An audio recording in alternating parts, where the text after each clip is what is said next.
এখানে একটা কোশ্চেন দিয়েছে, বলছে what is the value of cosec 15 degree into sec 15 degree. দেখো এটাকে যদি সলভ করতে হয় আমি কি করব, কোসেক 15 মানে আমি কি লিখতে পারি, 1/sin 15 degree into 1/cos 15 degree.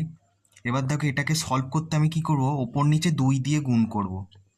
তাহলে দেখো ওপরে কত হচ্ছে 2, আর নিচে দেখো 2 sin থিটা কস থিটা হয়ে যাচ্ছে ফর্মুলা, মানে 2sin 15 ইন্টু কস 15।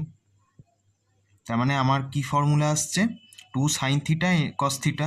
তার মানে এটা আমি লিখতে পারি 2/sin 2 থিটা, মানে sin 2 ইন্টু 15 ডিগ্রি, তার মানে sin 30 ডিগ্রি।